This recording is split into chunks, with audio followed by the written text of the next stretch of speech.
While President Donald Trump's administration basks in the glow of what it considers a successful summit with North Korea's Kim Jong-un, America's armed forces remain ready for war, a Marine Corps commander has admitted.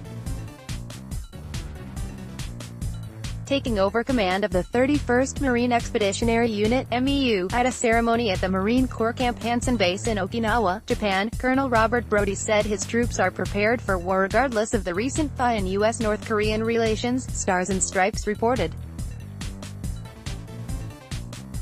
Brody said his Marines were ready to fight tonight, whether the U.S. and North Korea are on good terms or not.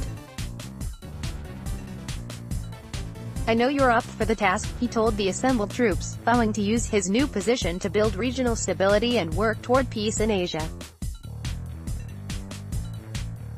A former F-18, a pilot, Brody was involved in Operation Southern Watch, Iraqi Freedom and Enduring Freedom.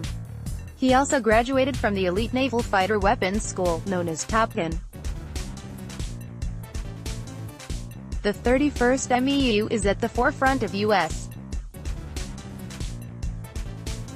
military forces in Asia and recently became the first unit to deploy operationally with the F-35B Lightning II fighter jet. Lieutenant General Lawrence Nicholson, commander of the 3rd Marine Expeditionary Force, admitted the unusual improvement in relations between the U.S. and North Korea. Just months ago, the world looked on nervously as Trump and Kim traded nuclear threats. "I'm not sure what's going on here. You know, our president just concluded a meeting with North Korea," Nicholson mused. 6 months ago, they were slinging missiles over Hokkaido. "I don't know what's going on in the world here, but things are changing."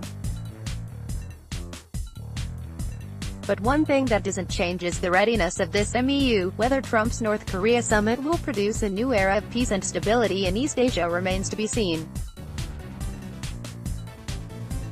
While Trump claims to have secured a commitment from Kim to denuclearize the entire Korean peninsula, observers say the agreement signed by the two leaders guarantees nothing.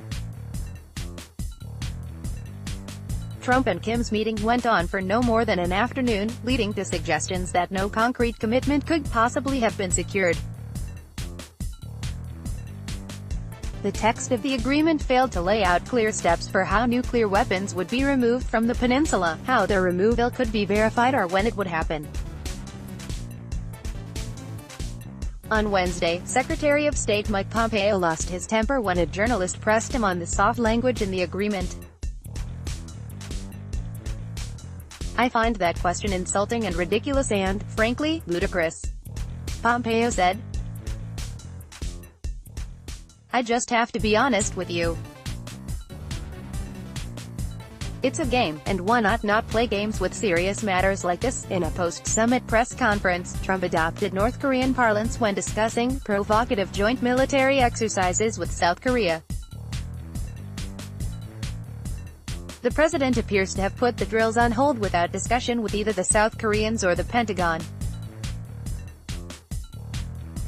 Yesterday, Trump took to Twitter to declare that North Korea is no longer a nuclear threat, but critics say very little has actually changed, and that Kim probably walked away from the meeting with more than Trump.